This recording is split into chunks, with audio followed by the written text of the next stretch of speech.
오늘은 목사 사모를 하면서 느꼈던 점 두 번째입니다. 지난 영상에서는 좋은 점들을 말씀드렸는데 오늘은 힘든 점을 얘기해 보려고 해요. 담임 목사 사모인지 부교역자 사모인지 섬기는 교회 분위기가 어떤지 등에 따라서 다양한 경우들이 있기 때문에 저의 이야기를 일반화할 수 없다는 점 미리 말씀을 드립니다. 지난 영상에서 사모의 좋은 점은 가장 많이 말씀을 듣고 은혜를 받을 수 있는 것이다 라고 말씀드렸었는데요. 힘든 점도 바로 이 부분이에요. 은혜의 통로가 많은 자리는 이유가 있는 것 같아요. 그만큼 은혜를 많이 주시지 않으면 감당하기 힘든 자리이기 때문인 것도 같아요. 제가 말씀과 멀어지고 은혜를 놓치면요, 감당해야 하는 것들이 갑자기 힘들게 느껴져요. 내가 대체 왜 이렇게 힘들게 이러고 있는 거지? 내가 왜 이렇게 희생을 해야 되지? 이런 마음들이 올라오더라고요.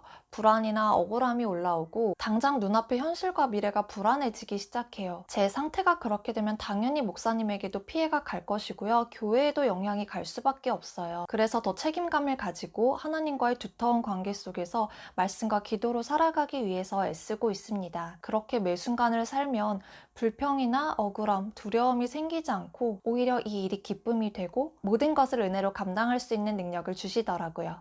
그리고 두 번째, 남편이 담임 목사라서 부교역자 사모님들에 비해 여러모로 자유로운 부분들이 있어서 좋다라고 말씀을 드렸었는데요. 힘든 점도 또 여기에 있어요. 특히 작은 교회이기 때문에 제가 해야 할 일이 정말 많아요. 예배 준비, 예배 진행, 재정, 교회 관리, 기타 등등을 제가 해야 하고요. 평일에 사역이 있으면 사역을 하고요. 근데 또 저는 평일에 일을 해야 한단 말이죠. 그래서 솔직히 버거울 때들도 있어요. 저 일들 자체가 그렇게 어려운 일이 아니에요. 두세 개만 맡아서 해도 그렇게 힘든 일이 아닌데 큰 일을 하나 집중해서 하는 게 아니라 작은 것들을 다 신경 써야 하다 보니까 한두 개씩 놓치거나 실수하는 부분들이 자주 생겨요.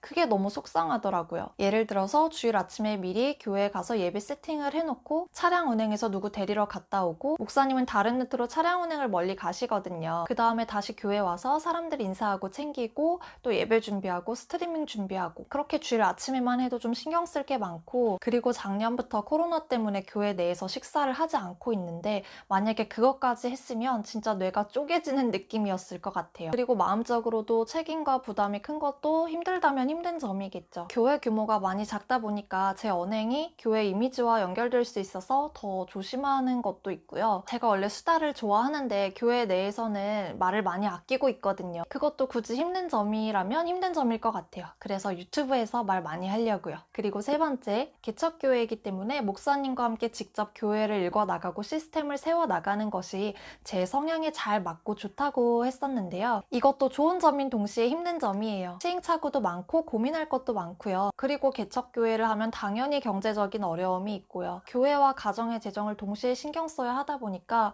가끔 스트레스와 압박이 훅 올 때도 있어요.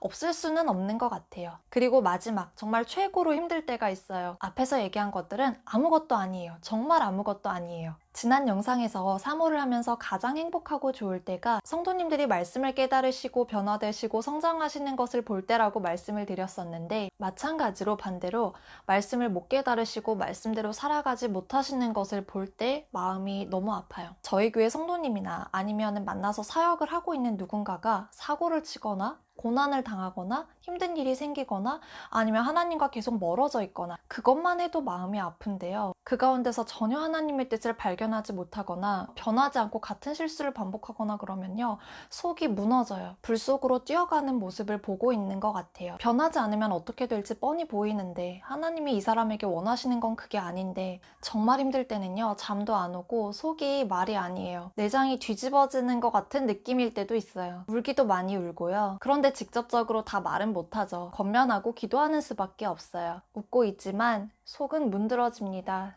왜 사모 보고 교회 어머니라고 하는지 많이 느끼고 있습니다. 누구는 저에게 그렇게까지 신경 쓰고 감정 소모하지 말라고 하시더라고요. 누구는 사람이나 사건들에 일희일비하지 말라고, 안 그러면 이 일을 계속하기 힘들다고 그러시더라고요. 근데 저는 그럴 수가 없어요. 한 명 한 명이 저희의 생명 같고 때로는 자식 같고 동생 같기도 하고 다 너무 소중한데 어떻게 힘들지 않겠어요. 저희가 어떤 마음으로 기도하는지 다들 모를 거예요. 혹시라도 제가 아는 분들 이 영상을 보고 계시다면 말씀대로 살아가세요. 늘 먼저 하나님을 찾으시고요. 그게 우리가 행복해지는 유일한 길입니다. 자, 오늘 영상은 여기까지입니다. 다음에 또 뵙겠습니다.